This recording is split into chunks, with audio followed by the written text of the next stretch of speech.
Dios les bendiga mucho, amados hermanos. Iniciamos un nuevo material, aquí pueden verlo. Este hermoso material es el que vamos a estar impartiendo durante estos días. Su tema principal, como pueden ver, la batalla espiritual, el pueblo de Dios y la guerra contra las potestades del mal. Es un tema muy interesante. Hemos pensado para esta semana separarlo en dos lecciones. Una lección que van a compartir hoy y otra que vamos a solicitar que para el culto whatsappico que se pasa los jueves nos permitan la otra parte. Esto así porque esta es una clase que es importante que se dé con sus espacios suficientes, su tiempo, su análisis, y queremos realmente que sea de edificación. El tema número uno es la batalla espiritual. La realidad no puede ser subestimada. Interesante tema, hermano, porque lo que nos indica es que es una realidad la batalla espiritual y que subestimarla, creer que no tiene tanta importancia o sobrevalorarla e inclusive tergiversarla o malinterpretarla también puede traer efectos que no son los más apropiados y saludables para la fe cristiana. Oremos para de esta forma darle inicio a esta maravillosa lección y quédese junto a su familia para que compartamos y aprendamos profundamente lo que vamos a estar analizando. Padre Celestial, gracias te damos por el momento que nos concedes para poder estudiar, escudriñar y aprender de tu palabra. Sobre todo, permítenos ponerla en práctica. Gracias en el nombre de Jesús. El texto áureo, mis amados hermanos, está aquí en Mateo 26:41 que dice, velad y orad, para que no entréis en tentación. El espíritu a la verdad está dispuesto, pero la carne es débil. Bendito sea el nombre del Señor. La lectura de la clase la tenemos en Primera de Pedro, capítulo 5 del 5 al 9. Y dice así, igualmente jóvenes, estad sujetos a los ancianos, y todos sumisos unos a otros, revestidos de humildad, porque Dios resiste a los soberbios y da gracia a los humildes. Humillaos pues bajo la poderosa mano de Dios para que los exalte cuando fuere tiempo, echando toda vuestra ansiedad sobre Él, porque Él tiene cuidado de vosotros. Sed sobrios y velad, porque vuestro adversario el diablo, como león rugiente, anda alrededor buscando a quien devorar, al cual resistid firmes en la fe, sabiendo que los mismos padecimientos se van cumpliendo en vuestros hermanos en todo el mundo. La batalla espiritual, hermano. Ese es el tema del trimestre completo. Hoy tenemos una de las lecciones que vamos a compartir y es la batalla espiritual. La realidad no puede ser subestimada.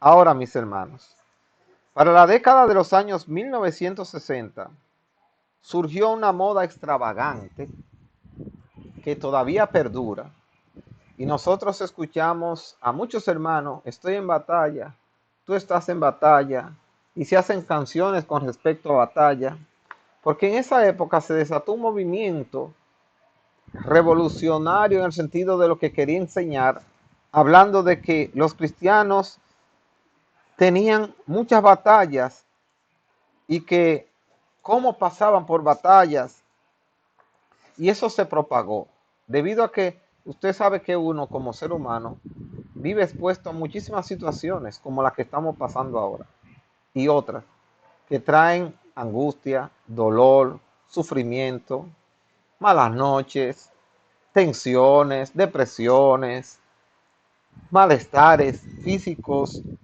psicológicos, un sinnúmero de efectos en la vida del ser humano.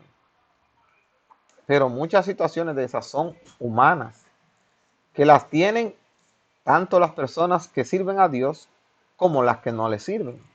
Este COVID no solo es una prueba para los cristianos, porque esta situación le está pasando todo el mundo, el que cree en Dios y el que no lo cree.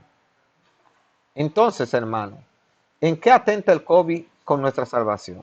No, el COVID no atenta con nuestra salvación, el COVID atenta con nuestra salud. Ahora bien, te puede afectar tu salvación depende de cómo tú tomes diferentes situaciones que te pueden agobiar en la vida y la decisión como tú decidas enfrentarlo. Entonces, ¿qué pasa, mis amados hermanos? La auténtica batalla espiritual tiene fondos bíblicos, pero no todo lo que se dice ser batalla espiritual tiene sustento en las escrituras. Como su maestro, hermano, mi deber es recordarle que nosotros estamos aquí hablando acerca de la palabra de Dios. No es, hermano, que nosotros queremos congraciarnos. En esta clase vamos a decir algunas cosas que posiblemente usted le ha escuchado muchos años en la iglesia y que yo les voy a decir que no es correcta, que las pensemos ni las hablemos de esa misma forma. Y puede ser que algunos de ustedes se sientan hasta heridos en lo que piensan, pero mi deber como maestro es enseñarle. Porque muchas veces uno no quiere hacer sentir mal a la gente enseñándole algo que puede ser diferente a lo que conoce, porque la gente se apega mucho a las tradiciones. Es como lo de la Virgen. No es que yo creo en la Virgen. No importa que no es que yo creo en la Virgen. No me hable de la Virgen y si tú me hablas de la Virgen ya no somos amigos. No creo en ti, no me siento bien contigo. Porque la Virgen es un concepto creado, ¿verdad? Por las tradiciones de los hombres y que se han dado situaciones puntuales que obviamente vinculan a la sociedad con ese tipo de creencias. Pero la pregunta ¿es bíblica esa creencia? ¿Tiene sustento en las escrituras? ¿Las escrituras respaldan esa creencia del pueblo? No está en la Biblia. Entonces, y lo mismo pasa en la iglesia pentecostal. Hay cosas que nosotros creemos que no tienen ningún sustento bíblico. Entonces le damos más creencia a un testimonio, a una historia, a una experiencia de alguien, que a lo que está en la escritura. Y eso es cuidadoso. Yo no le digo que se cierre, lo que le digo es que investigue si eso que le están contando, si eso que se ha dicho es cierto, hasta qué punto y sobre todo qué sustento tienen las escrituras. El concepto de batalla espiritual. La Biblia afirma en Primera de Juan 5:19, hermanos, dice, sabemos que somos de Dios y el mundo entero está bajo el maligno. Lo que quiere decir aquí la palabra de Dios, fíjese que habla de que sabemos que somos de Dios. Eso lo dice en 1 Juan 5:19, el apóstol escribiendo. Y el mundo entero está bajo el maligno. Eso de que está bajo el maligno no quiere decir que todo el mundo es del diablo. Lo que él está haciéndonos entender a nosotros como cristianos es que Satanás también tiene su influencia sobre el mundo, que es una realidad, que no es un mito, que no es un invento. Alabado sea el nombre del Señor. Qué bueno es que usted y yo conocemos y sabemos esto por la palabra. No es ahora para que nos aterremos. Y el diablo está volando por encima de mí, el diablo está en la esquina, el diablo está en la puerta. No. Esa no es la actitud.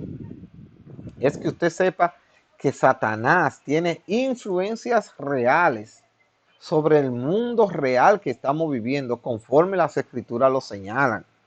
Ahora bien, existen seres malignos y espirituales que desde el principio, hermano, porque la Biblia sí lo relata, desde Adán y Eva, conspiran.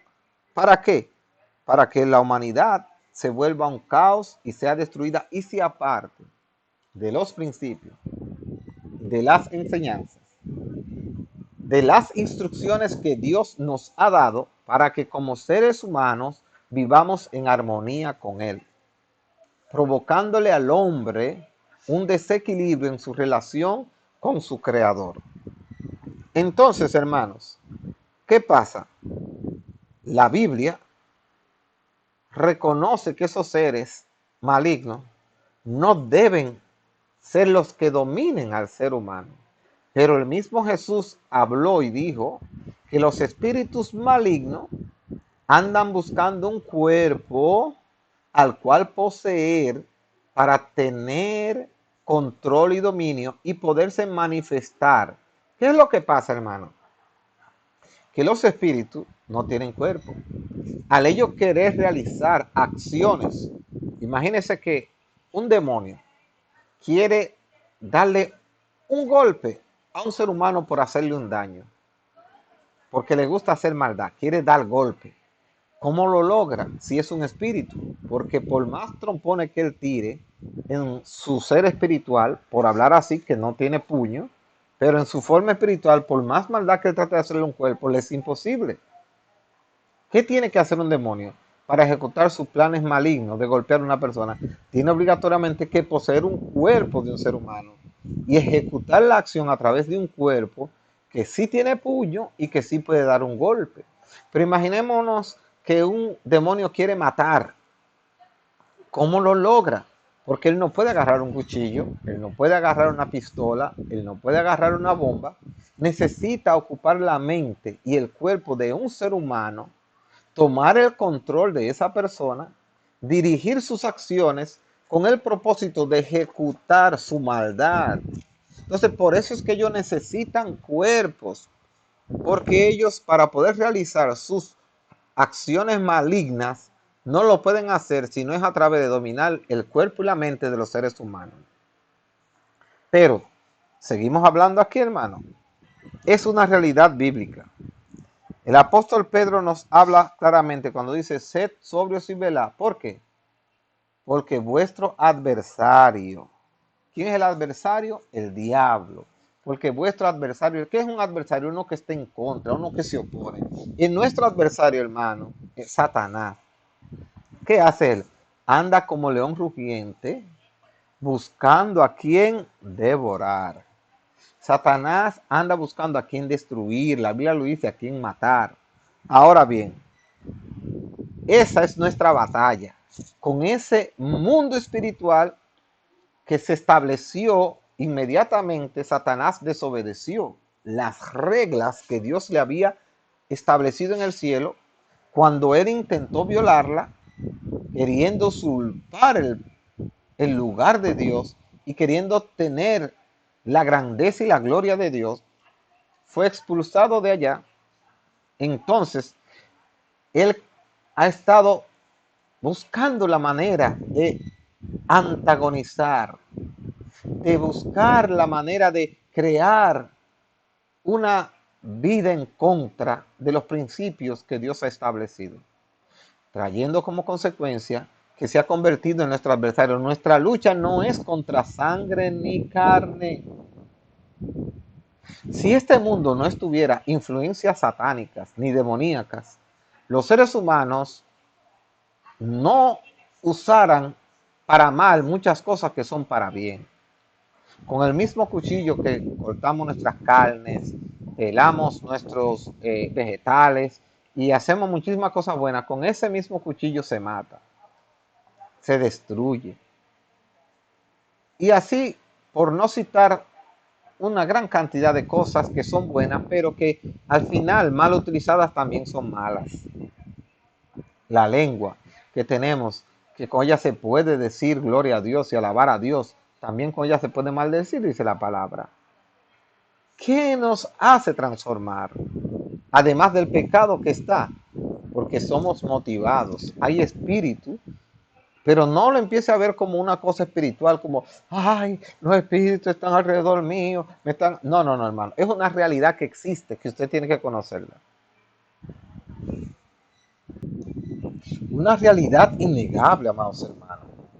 Una realidad que podemos palparla y verla, y además está documentada en las Sagradas Escrituras, mis amados hermanos.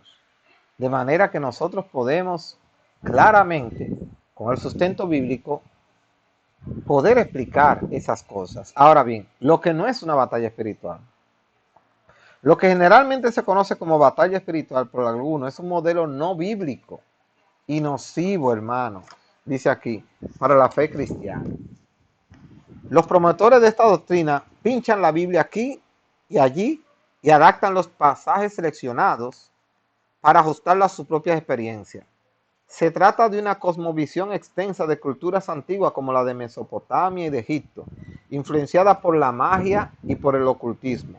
Era en la época un mundo lleno de fuerzas ocultas en que los hombres vivían, procurando protegerse de dioses y demonios malvados. Es una estructura muy próxima del ocultismo contemporáneo con la doctrina de los espíritus territoriales, maldición generacional o de familia con los rituales de liberación. Sin embargo, yo quiero irme a algo más dominicano. Miren, nosotros los dominicanos tenemos una concepción del mundo espiritual muy diferente a otras culturas, porque nosotros tenemos influencia de nuestro vecino Haití y también mucha influencia de España, porque fueron quienes nos colonizaron. Cuando nos hicieron colonia, nos colonizaron. Entonces, ellos trajeron sus creencias a nosotros. Una de esas creencias es la brujería. Mujeres que vuelan en escoba. ¿De dónde viene esa historia? ¿La han estudiado? ¿Son reales las brujas? Uno oye muchas historias, pero realmente, ¿cuántas brujas se han visto? Fíjese que mientras pasan los años, la gente habla menos de eso, porque no son cosas reales, no como nosotros las interpretamos. ¿Entienden? Ahora, ¿tiene una historia de dónde viene eso de la brujería? Bien, existen brujos. Un brujo para nosotros es una persona que tiene algún tipo de contacto con los demonios o con los espíritus malignos. Ese es nuestro criterio de un brujo. Pero en la Biblia, un hechicero era una persona que también buscaba de alguna manera algún tipo de influencia espiritual que no provenía de Dios.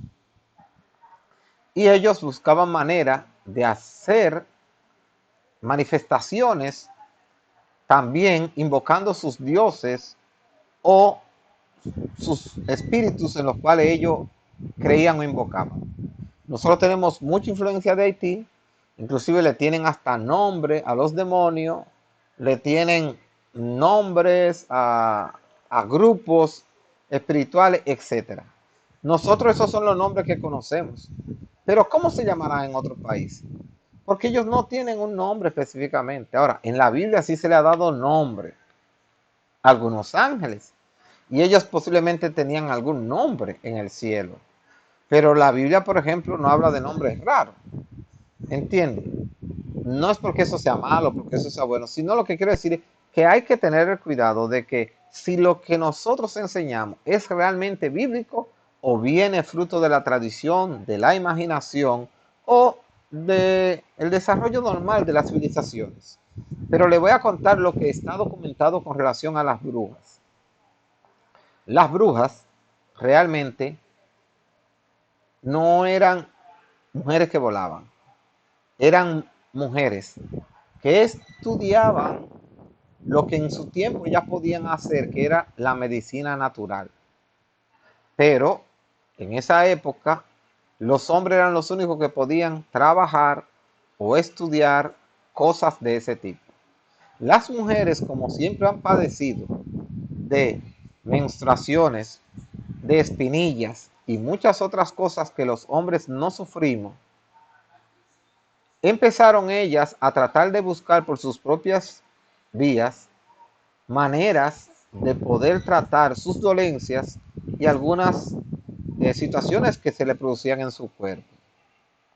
Para ello, como los hombres no sufrían de la menstruación ni de nada de eso, pues no buscaban cura a ese tipo de quebranto porque los hombres no lo sufrían y no le daban tanta importancia, pero las mujeres entre ellas, las que se dedicaban a buscar esos brebajes, empezaban a buscar hierbas para tomarla, que pudieran calmarle y producirle cierto alivio.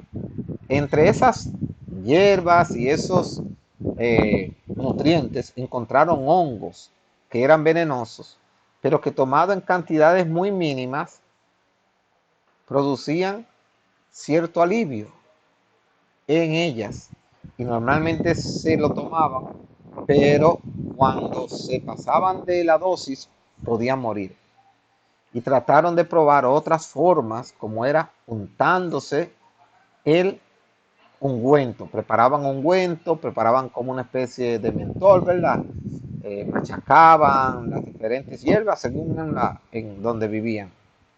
Luego empezaron a probar untándose las sustancias que producían en la piel.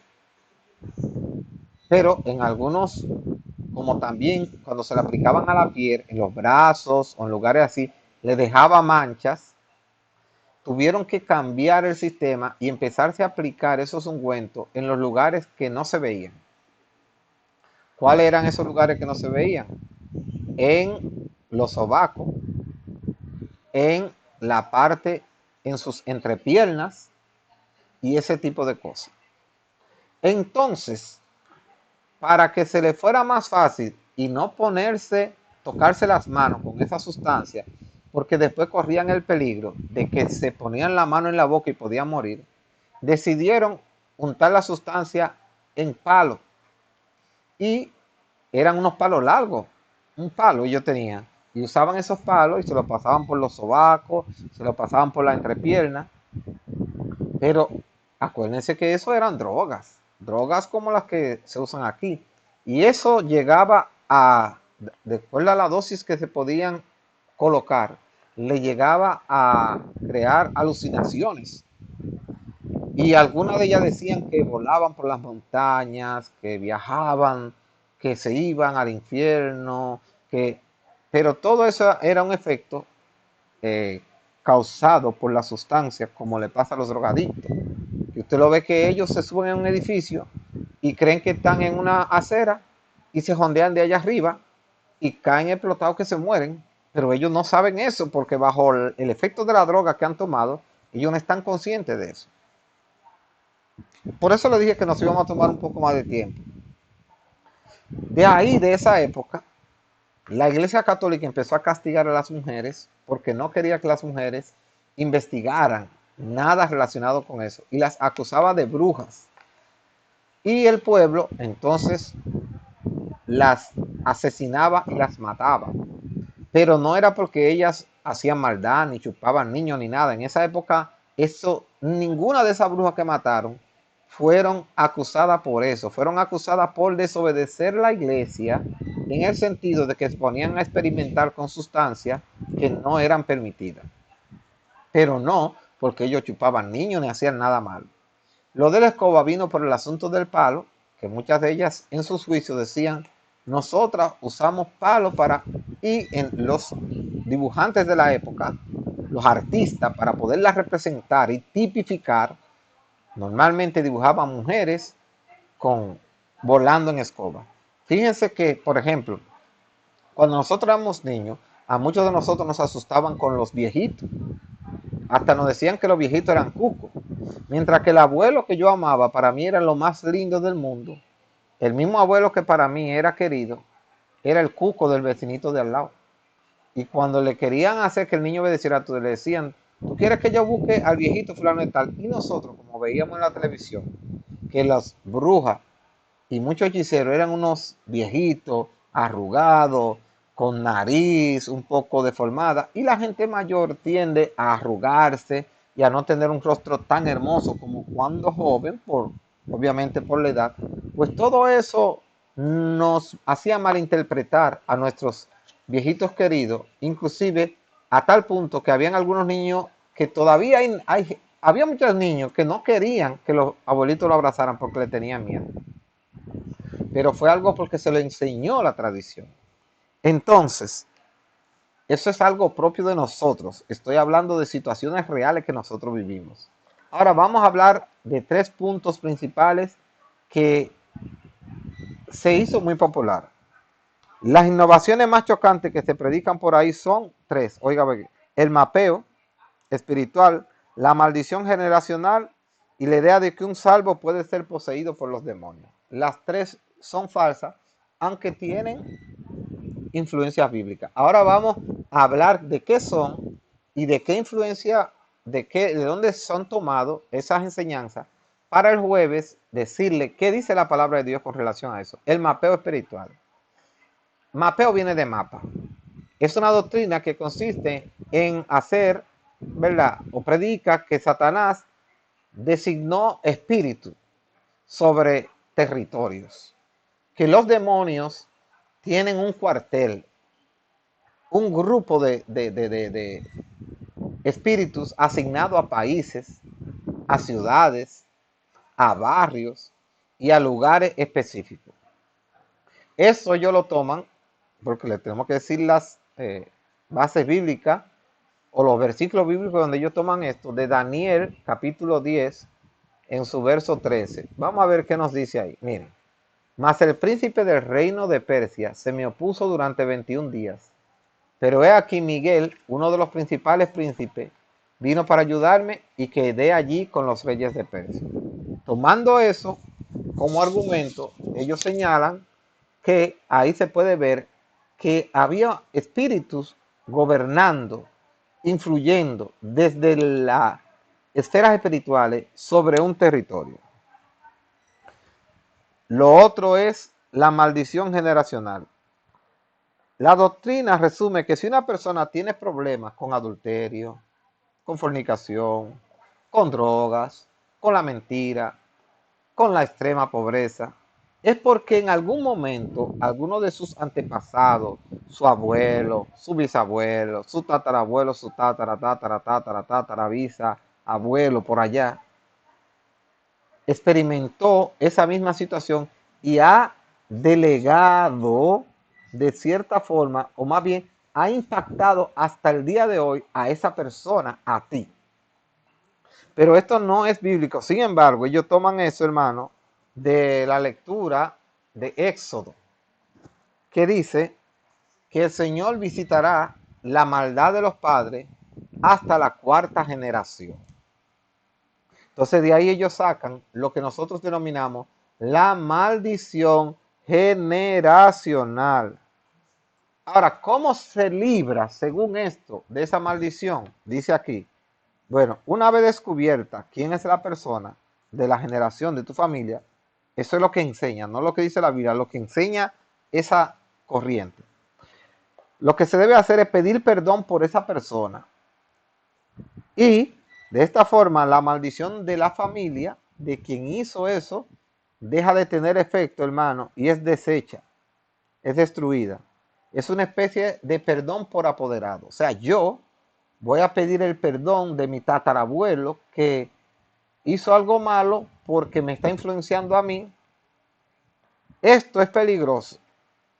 Es parecido a lo que hacen los mormones que se bautizan por sus familiares muertos, que ya murieron para que sean salvados. Los que defienden esta doctrina, como les dije, usan el versículo de que Dios visitará la maldad hasta la segunda, la tercera y la cuarta generación. La otra de los creyentes endemoniados.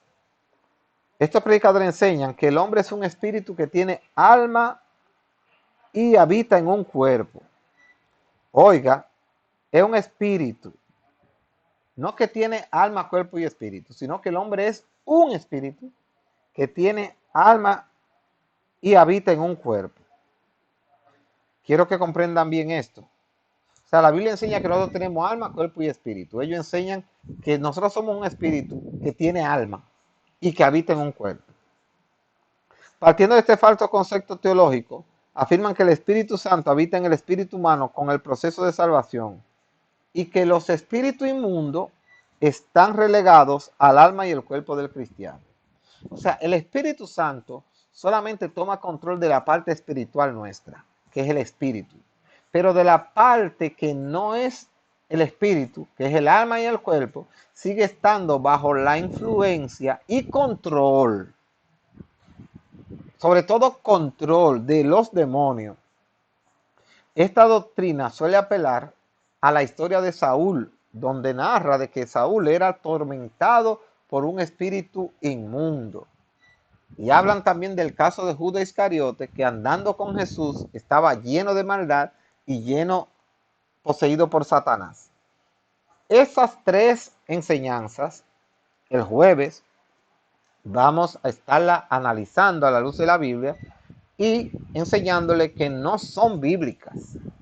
No son bíblicas como se ha querido enseñar. Para que tú, mi amados hermanos, esté tranquilo y seguro de tu fe y de lo que tú crees. Dios te bendiga, tu hermano y amigo Adiel Taveras, y este próximo jueves estaremos compartiendo la conclusión de la lección. Ya ustedes saben, los espero. Dios les bendiga.